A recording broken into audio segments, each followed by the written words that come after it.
Welcome to the Two Literal Podcast, where we're talking all things fantasy, romantasy, romance, and dark romance books. It could be the latest releases, timeless classics, book news, and anything in between. So grab a drink, some snacks, maybe a book, and if we're live, a phone to call in, because Two Literal is on. Hey everybody, welcome back to the Two Literal Podcast. I'm Tashee, and this is Ricki, and we are Two Literal. We are going back over the Ruthless Boys series for our Solaria series that we're covering, and we are in the final book. Whoop, whoop. We are finishing. How are you feeling about this? You know, knowing that we have multiple series, but within the same world, I think the first time I read it, I was like, oh, but we'll see them again. So I was like excited to see like the rest, but you know, we've read the other books, so this time around, I think I was sad because we know that we don't really get a lot of them anymore. And you know how we kind of go back and forth about like what our favorite series is? When we started this, Zodiac Academy wasn't done. So my favorite at the time was Zodiac Academy, which I always kind of tell you is like, because that's where I started. I didn't start with Ruthless Boys.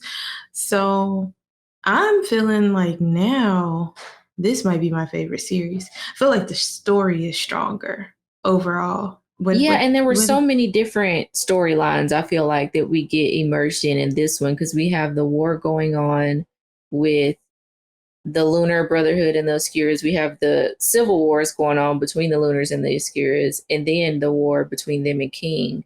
So we have multiple different things going on that have to come to a conclusion. And I do feel like in this book, everything was concluded in a way that left you feeling complete, you know? Because some books don't do that. They kind of, in TV shows or anything, they just kind of leave you still guessing. And like, you know, that's how I feel about Zodiac Academy, but we're not there yet. We're not there yet. We're not there yet. I was excited about this book because I feel like a lot happens fast at the beginning. We start immediately because where we left off with 4, Elise still only has one mate. And that's Leon. Everybody is looking for Elise now. And everybody's basically going crazy because they can't find her.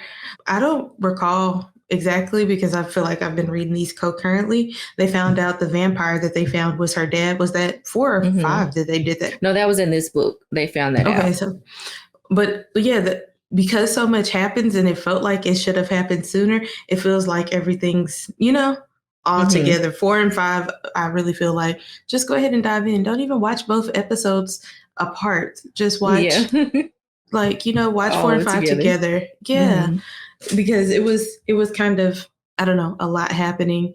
We see Ryder and Dante basically become besties for the resties with their little half crescents on their hand. I mean, a lot happened. I want to get your top 3 moments of the book. What you got? What's your favorite? Oh, I did not anticipate you asking me top 3. This is how everybody knows you're giving a genuine reaction. This is hard.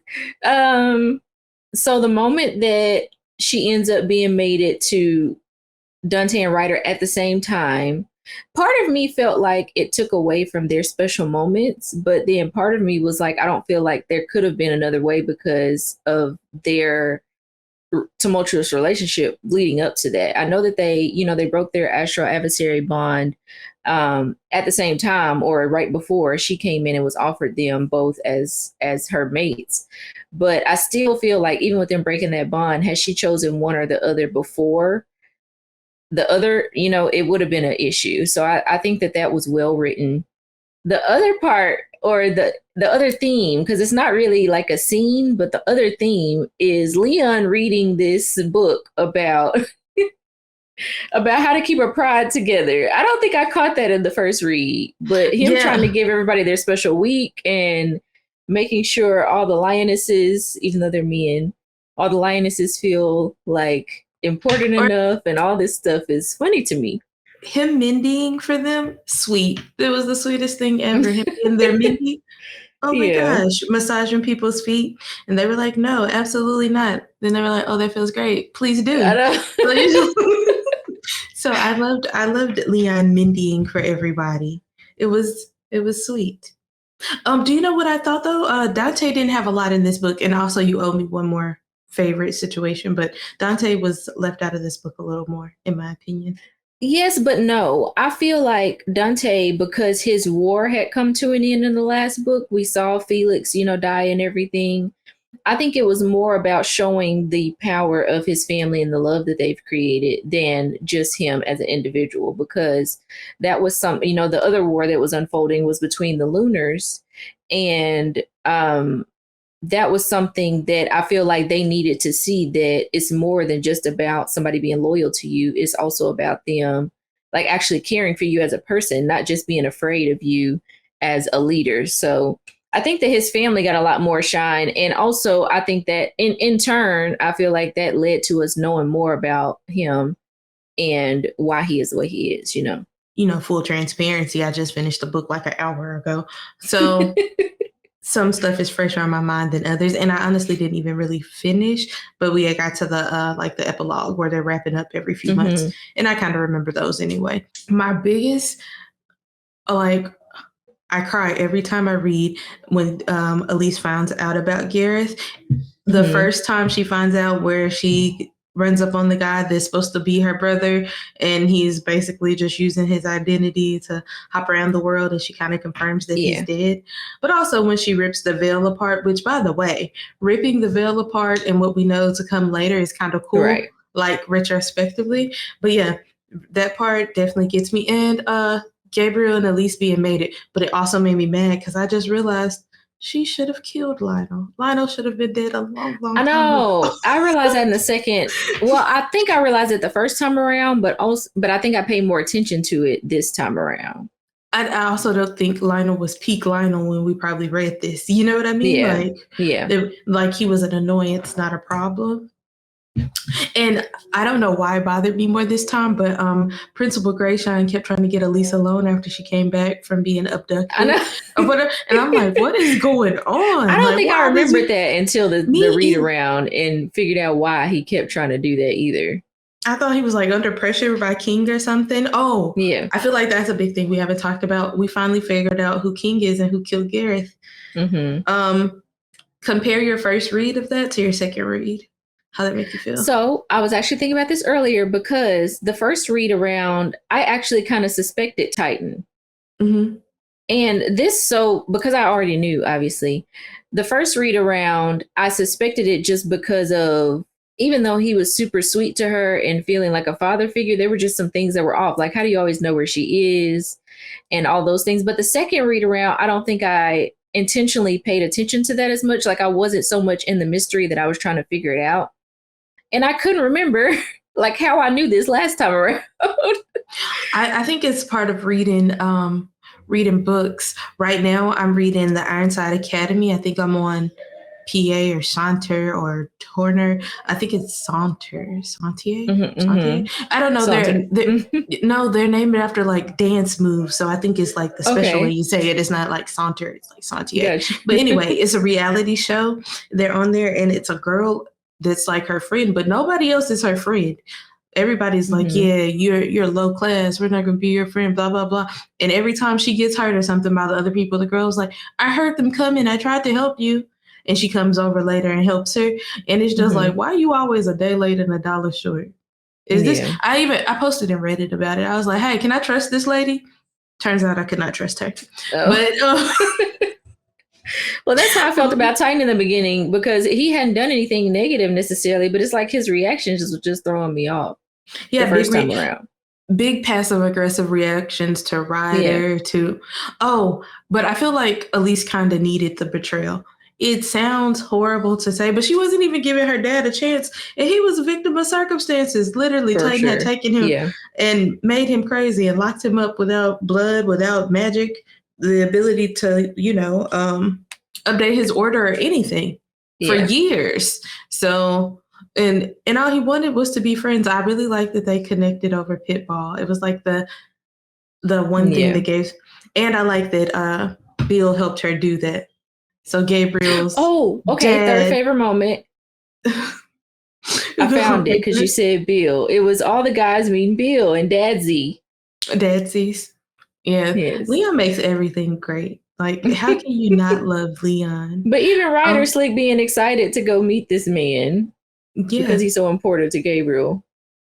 I think I was thinking about that as I was reading the different dynamics in family that she gets to experience with each person. Like Yeah. Dante is like dream family. Leon is like real family because there is like tension, more Yeah. tension in that relationship. Because even though Felix was obviously a problem, he was more like distant family. Everybody has a cousin they don't like. Yeah. You know, like everybody has a cousin or an uncle they don't like, or you know, like Yeah. when they're there. But like Leon and his dad and his moms and his brother, you have like sibling rivalry, dad kind of picking favorites, but not really hip to it. But then like you have like a doting mom that's just trying to, I don't know, gloss it over. But he has that three Yeah. times over.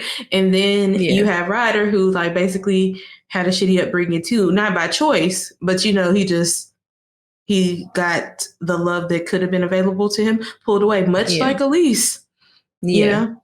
Which is why I So, think they bonded in that area, because even with him taking her to see her mom and stuff like that, I think they always kind of bonded over the fact that this is a part of us that we'll never really get back, but now we're building our own family and we can learn to like love again and be open to that and be vulnerable and all those things together. So and also, dang, I forget her name, and I know it's not Mariella, but Dante's mom, Bianca. Haha. Bianca. Bianca. Bianca and Ryder having their kitchen moment where he Yeah, cooked I was food thinking for about that her. just That now. was like Yeah. super sweet. She was saying how he looked so much like his dad, and how that kind of bothered her since his dad Mm-hmm. killed her husband. But at the same time, she was so nice and so forgiving, and Mm-hmm. just she's probably the only one in those sets of parents who probably could have Mm-hmm. been able to do that. The dads probably wouldn't have had it in them. You know, it probably had to be a mom. Yeah, it probably would have been way down the line. Like, you can't just come tell me this and everything has changed. It probably would have took some time. I agree with that.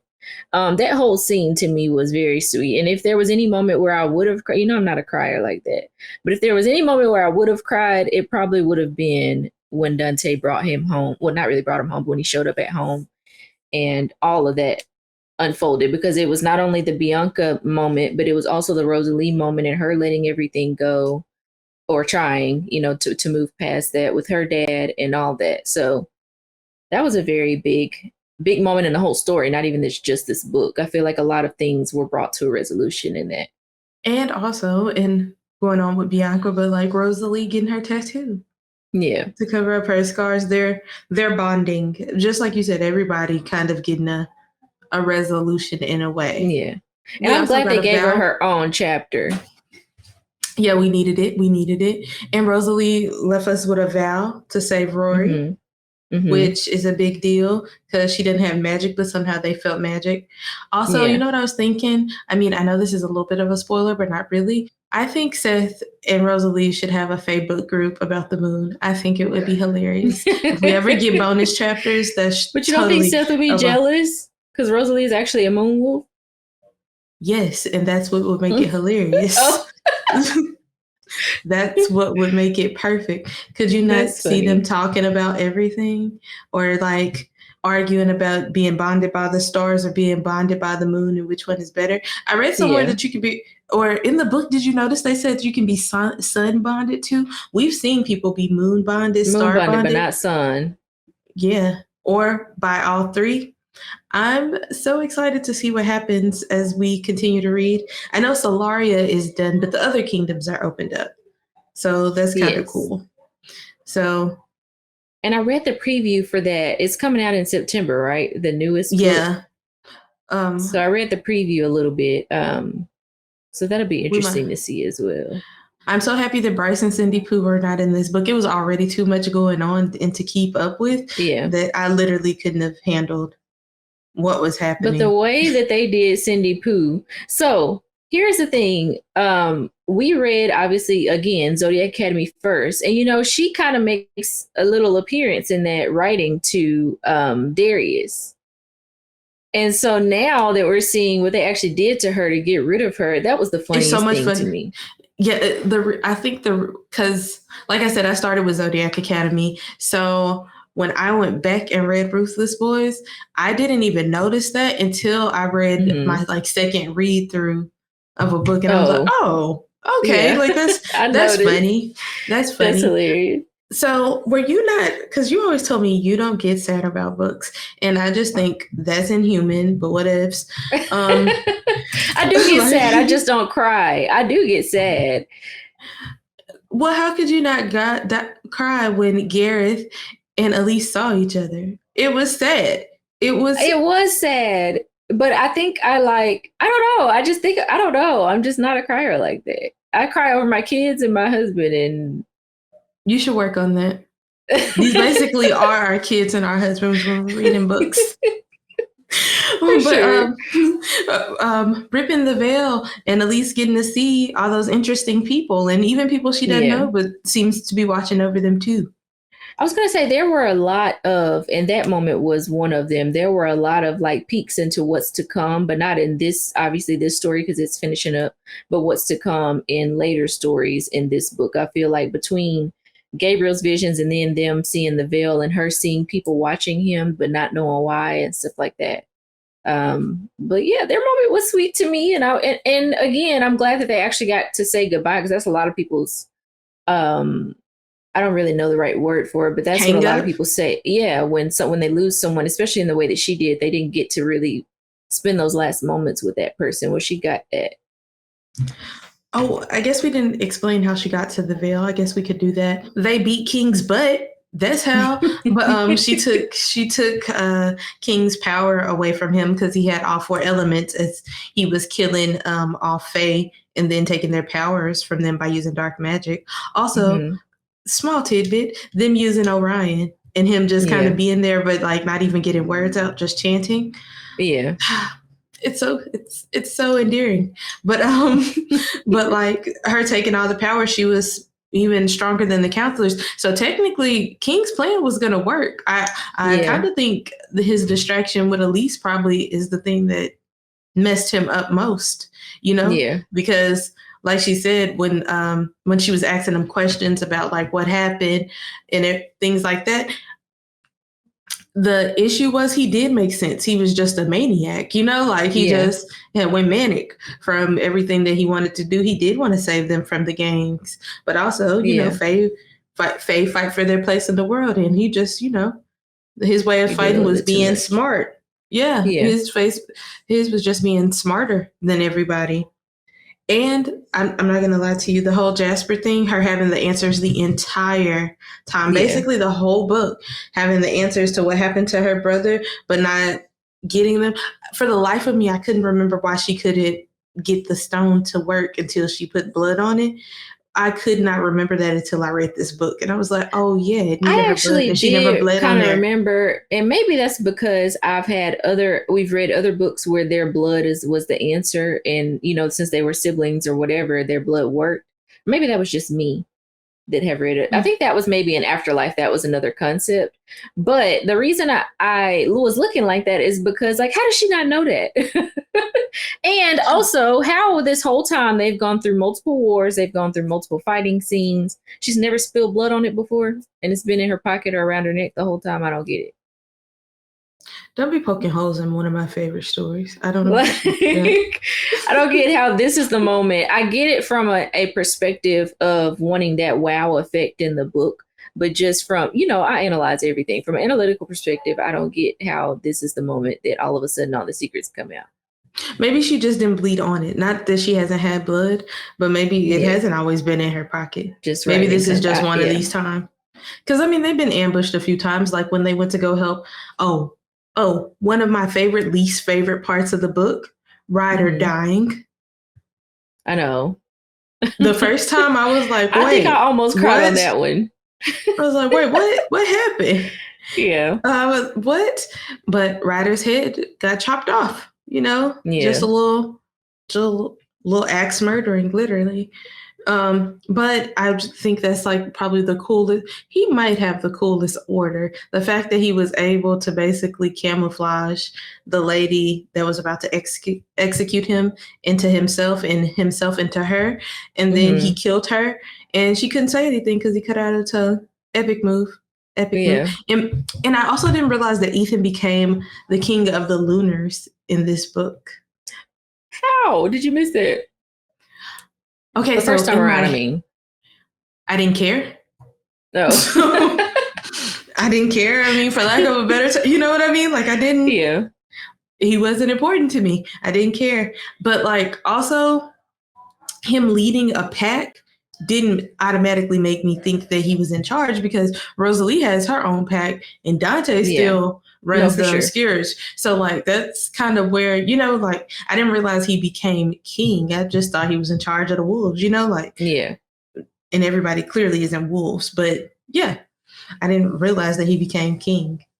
You know, I loved Ethan in this book and always have, but in Darkmoor, he was so obnoxious to me. And I understand that life happens, and as he gets older and the things that he's endured and how he even ended up in Darkmoor, you know, he has a whole story that made him that way. But yeah, he got on my nerves in that book. But I loved him in this book. He was so loyal. He was sweet. He was sweet to Elise, even though he's flirty, you know. He was always just trying to be there for everybody. He was helping them win games. You know, like that Pitball forever.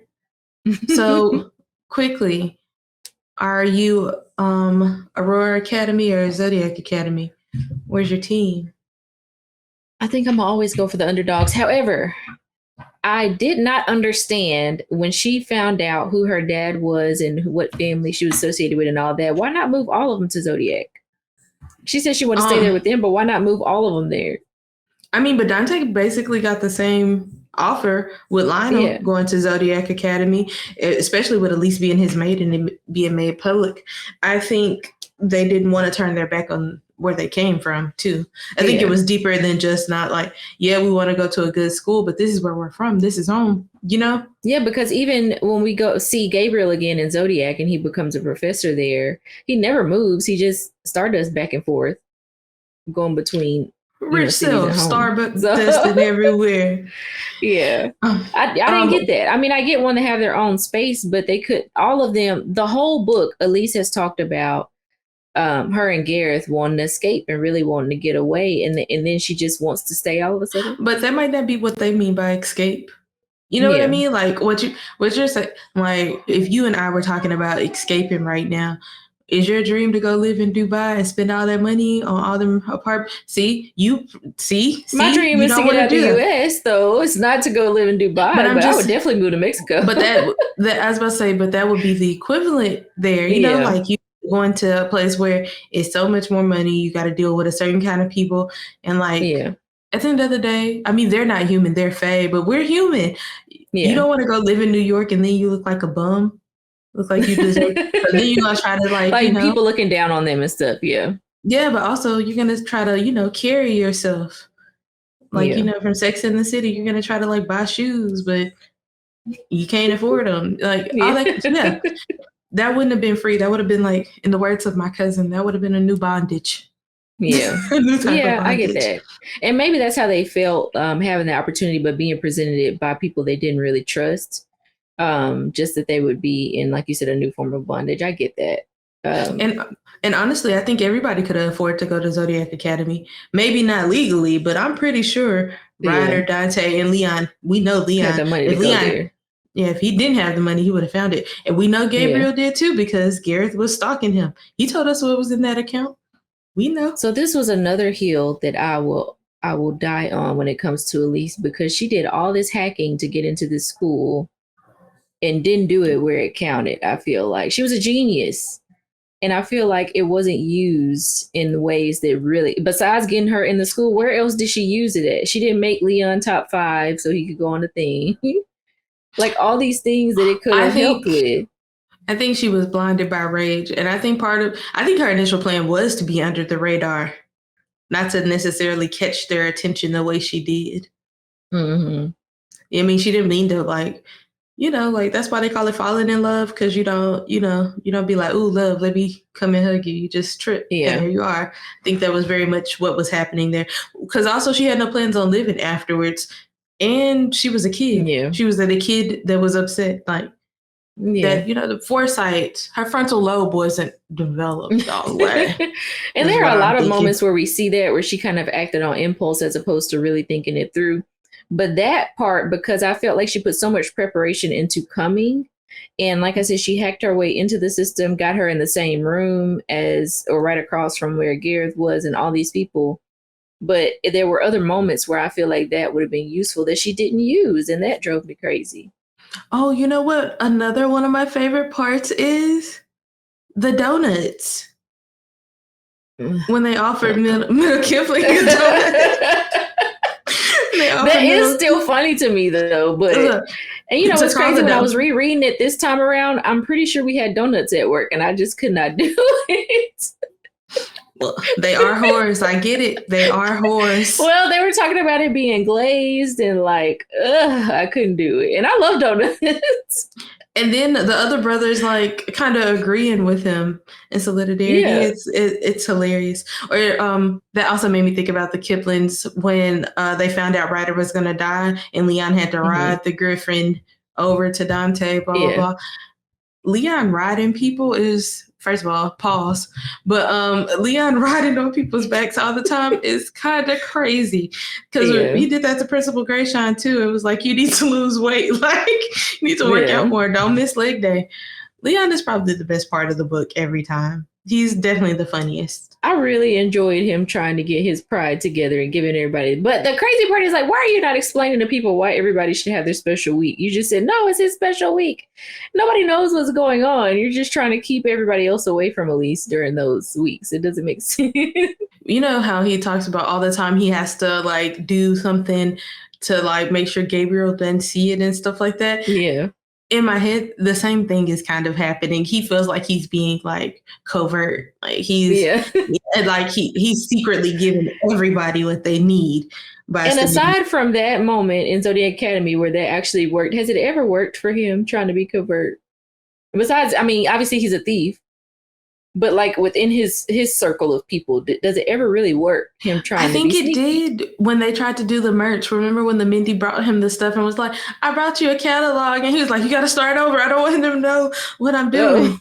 Like, I don't think it worked for that party. Thing, that may have been like one of the only other moments that I remember. At least he tries. And I think we see it working a little bit later too. One of my other favorite parts, Ryder changing all his tattoos when he becomes Carson to Disney characters. Love it. So when we meet Carson in Zodiac Academy, I'm pretty sure that this book was already written, so everybody else knew that that was Carson, but I didn't know yet because I hadn't read it yet. But I was thinking to myself, well, it's in this book now. So it's not a spoiler because at this point, this is in this book. But when I read Zodiac Academy and he was introduced to that, and I don't remember what book he was in because this was deep into the war that he came into it. So, but in my head, I was thinking, man, what if that really is him? And then I came back to this book and I was like, oh my God. When that happened. So I maintain that he has the coolest power. Yeah. Like he might Basculus might be the way to go about stuff. I'm not gonna lie to you. I was gonna say Eugene showing up when they messed up King's Plan the first time, when they kind of figured out who Titan was, because they figured out who he was before they had their final brawl with him. But him being able to camouflage and Eugene not seeing him, and Eugene being so excited, like, I gave you the best idea ever. Look at you doing it. It was like the best thing ever for Eugene. I was excited to see him coming to his power, but I still stand by what I said about him versus Diego, because I said his name wrong last time. I still don't. I understand that he had the bad luck on him because of Bryce and everything, because I had forgotten that. But I still don't think we really see him step into, because he's actually a powerful Fae, but he's scary and he's clumsy and like all these things. And I just wish there was a bigger reason. I still feel like that, but I'm glad. Are you saying he needs a novella? Are you saying I he think he needs his own does. Like novella? we need to see more of him coming into himself. Just like Hastings, like in in Darkmoor. Like I feel like he needs more he should have had some chapters or like something, you know. Yeah, I don't think they were doing as many perspectives because I'm not. It gets egregious at one point in Zodiac Academy how many chapters we Yeah. have to go through with other people. I Like used yeah. to keep.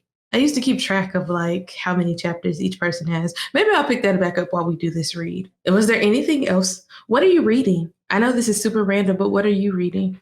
This week has been all about this finishing this reread. I just finished Quicksilver, which actually, so my sister works with a lady who reads the same books as us, and she actually recommended this one, and it was actually very good. After she recommended, I was seeing it everywhere, and it was actually very good. I feel like it blew up kind of at the end. So we're going into book 2 now, whenever that's finished, but it's been super cool. Obviously, our arc, we finished that, and we'll be recapping that here soon. So that one will be coming up, but that's it right now. I was about to say Quicksilver always makes me think of Marvel, but let me not take you down that tangent. But We will have to discuss that though. I was about to say that's Magneto's son. But yeah, whole thing. He's like the Flash, but Marvel. But what is the name of our arc and when does it debut? I know it's Onyx. I'm having a brain fart. It's Sunday. Of Onyx and Ivory, and I believe that it debuts officially at the end of September. So that'll be our next one, right? Yeah, so it's almost out. We had the opportunity to read it as an advanced reader copy, and I'm excited about it. It's a short read. It's only like, is it 300 pages, something like that? It's not super long. Like 275, something like that. Mm-hmm. So it's not super long, but actually I felt like it was a super nice story. And especially for this to be her debut, I feel like she did a really good job. And, you know, I don't say that about everybody. So I like this one. Yeah. Nice. And then we'll pick up our Solaria series. And because Zodiac Academy is such a deep investment, I believe we're at 12 books in total. I could be wrong. I know for sure it's 10 without novellas. With the novellas? Okay. Without novellas, because we got 1 through 9, but we have 8.5 in there. So without novellas, that's 10 books. And then once we do novellas, yeah, I have no idea after novellas. I want to say it's roughly about 16. I think it may be, it's quite a few in there. And you know, 8.5 is the only novella that I actually read. So these will be first time reads. That was not a novella. That was a book. Yeah. That was not a novella. The novellas are like 100 pages when you do a novella. Oh, okay. Yeah, like when we read the novellas, you'll be like, "Oh, okay." And but Long Live Lionel, that book is just like deleted scenes, extra scenes, bonus. Oh, gotcha. And I know there's one from the guys' perspectives and those types of things. So those will be my first time read for those. So we'll be able to kind of really see my reaction to it. I was about to say, I'm excited for you. You're gonna love it. But this is gonna be a long journey. We'll probably be on that for like what, a year? Probably. And hopefully we'll be able to break it up between and do some of our smaller series or kind of mini series that we read. Yeah, or just comparisons to what we know from like Ruthless Boys and Zodiac Academy. Just comparing like crossover type stuff. At this point, we're gonna need like a Bible, a Solaria Bible. Why has somebody made that yet? Because we're the bodies of some that should. You know, we should work on that. So we'll be going from the left side of the kingdom all the way to the right side now, I think. So we'll be leaving Aurora and going over to Zodiac Academy. On another note, should they ever decide to write more, because you know they said they're finished with Solaria, ... maybe. There is an Omega Academy too. Did you see that? I did. So at the end of the book, and they had a game against them, right?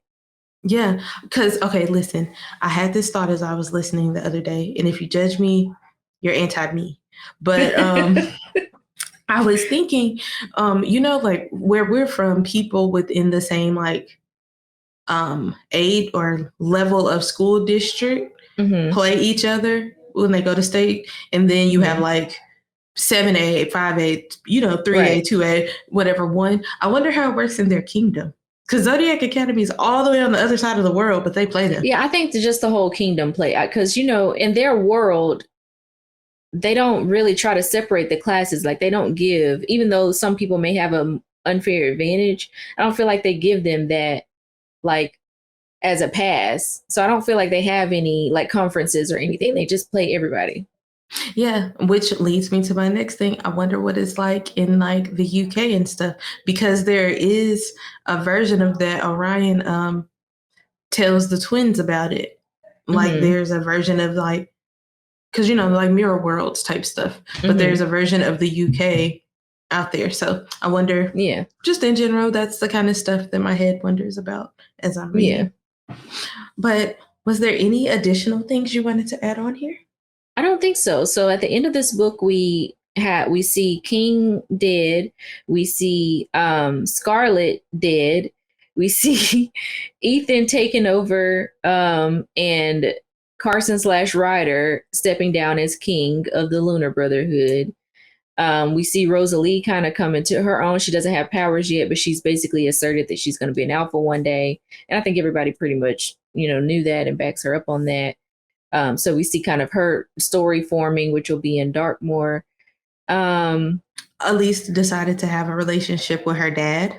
That was kind of a big deal. Yeah. And she's forming a relationship with Caleb where they text pretty often. I kind of love that for them. Like, and I wish we had seen more of that relationship too. Yeah, because it looks like it was going well. Like, yeah, they were keeping Mm-hmm. in contact, but it looks like she could actually tolerate him. And Elise doesn't strike me as the type to like too many people. I also would like to know what her and Rosalie have a relationship like. But, just curious things. Roy is still in jail. He's still in Darkmoor. There is no resolution for that. Yeah, they tried. Dante impregnated the cousin, or supposedly impregnated the cousin. But now they want to see if it's going to come out of Storm Dragon, which will take, how long do they normally take? Because dragons come out last of the orders, don't they? 13, 14, like pups, wolves automatically show up. But I think that's why we get a little grace period of Lionel not figuring it out automatically. Yeah. Greyshine is still principal. We found out that Titan was actually friends with Elise's dad before he took him away. And Elise wonders what her life will be like. I do feel like there wasn't necessarily resolution or closure when it came to her mom. What was decided to be done. I know that Dante and Ryder and Leon and Gabriel all decided that they'll pay for her to be in that facility. But like, I didn't know that was a forever situation. Well, but she comes to the wedding. She comes to the wedding at the very end and tries to like be a part of it. So I think that was kind of implied that they're going to try to work on things, but you're right. We don't really see what happens from that. I really wish that we got like glimpses into what like Elise's and her dad's relationship looked like. Like, did he stay crazy for forever, or like did she help him get a little bit of sanity? Even if it's just something that's like they have Super Bowl type situation, and that's like something they do really big, or Elise going on to play football professionally. I know. That's a big deal. I was thinking that at the end, how both of them got offers to go play professionally. Leon and poor Orion. Don't be ruining stuff. We ain't got there yet. It's in this book that they say that he dropped out. Well, say we ain't got there yet. Speaking of which, one of the novella talks about that. We'll have to decide where that goes. But I'm excited to read Zodiac Academy, how we just read Ruthless Boys, like with Easter eggs and stuff coming, and just knowing what's gonna be there, or like what crazy stuff is happening. This might be one of those series we have to do like chapter by chapter breakdowns because there's so much going on. I know. Yeah. Don't look so devastated. It just sounded like a lot, huh? It is a lot, but the saving grace in this is that I do feel like the stories that are unfolding all have to do with one big resolution, if that makes sense. Where this book that we just finished, like I said, there were so many different storylines and stuff that had to be resolved that it was kind of all over the place. But So sometimes we kind of felt scatterbrained a little bit.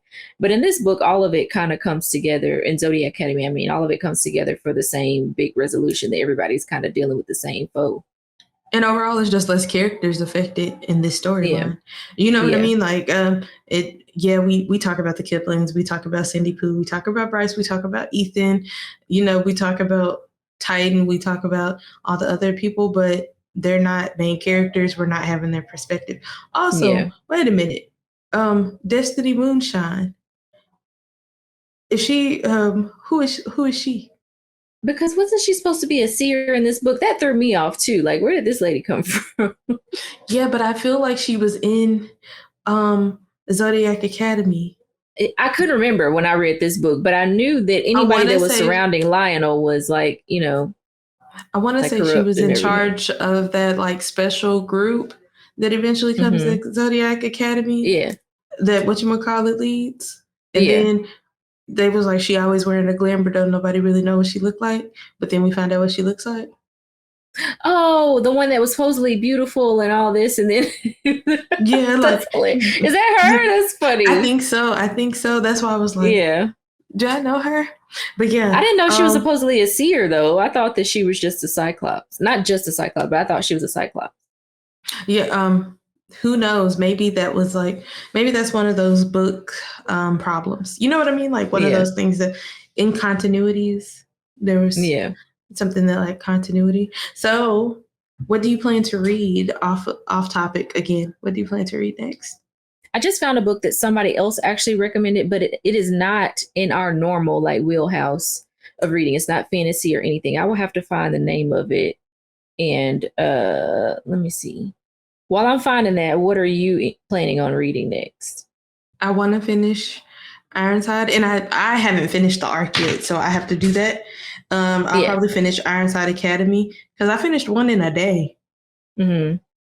So yeah, I'll probably finish that. But I have that long flight coming up, so yes, I'm gonna see what I can do. Time. I'm excited for you. I'm nervous. 10 hours I've never used the bathroom on a plane. That just sounds crazy. It's fine. I know that's. So you say I watch Soul Plane. Oh my gosh. That's funny.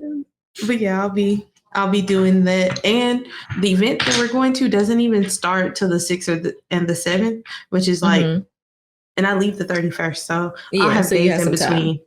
Yeah. We'll take a lot of pictures. Yeah, we're going to go see castles. Yeah. I'm excited. You can't go over there and not see that. But we're doing like tours, not just going to see it. We're doing like tests. Yeah. But I also feel like if I was to ever find the Fae, we're better than Scotland. It just sounds like a place that fairies would be, That's funny. I found the name of the book. What is it? So it's Hello Temptation by Kelsey Haas. Is one I have not started yet, but I read the preview and I actually think it was like on an app, like ad that came up for me. But I kind of want to read it. It's a short read as well, but I'll let you know more on that next time we get together. Okay. Well, do you have any concluding thoughts?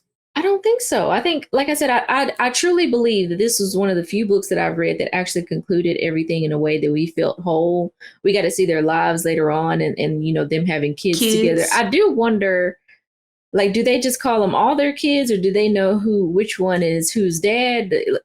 Like, how do we know? I don't feel like I think they just all call him dad. Yeah. Like very much like how Leon is with his family. With his mom. With his family. But like I feel like there's no way for them to really know with DNA tests, but also it probably brings like a weird competition element to how they do stuff if they do it that way. But also, I don't know if you read like Kings of Quarantine, but they end up like with a similar situation at the end. And the only reason they know is because one dude is black and everybody else is white. Like the girl, and we don't have that here though. Yeah. So it's probably, but also he's like, the black guy's like, has like OCD or whatever. So he had like calculated when to do it so he could be first. But that's like their dynamic. He did it on purpose. Like. And I don't remember if the kids that they introduce in this one, if we ever get to see what their orders are, because I would be so excited if one of them came out to be a basilisk. They're not. One was a Pegasus, which was still cute, Gareth. Yeah. And I forgot what the other one was. I want to say one was a dragon. I feel like they should try until they get a best. Oh, you know what else we didn't talk about? Elise making the Pego bags. I know, because we see that in Zodiac Academy, everybody wearing them. Yeah. Yeah. Making Gareth's Pego bags into a thing, and he had an idea. And also the fact that Dante gave her the club. I don't know if we ever really discussed we did talk about and that. What she did with it. Yeah. But I think that's everything. I feel like we were a little scattered today, but there was a lot going on in this book. There's a lot going on in this book. We had a lot of stories coming to an end, so it worked. Okay, so I think that is it for us. We want to invite everybody to follow us. We are now available on Spotify and Amazon and Apple Music. Or is that Apple? Amazon Music and Apple? Yeah. I said that backwards. We're available everywhere, but also we have our YouTube available. We are also active on TikTok and Instagram. If you have any questions, let us know who your favorite is, who you feel like Elise's best mate is. I feel like they're all pretty good, but maybe you don't feel like they're all pretty good. Maybe you think somebody's better than the other. Let us know. We'd be happy to dispute you on that. I mean, agree with you. I mean, talk to you about it. Whatever. And I think that's the end for us. Thanks for joining.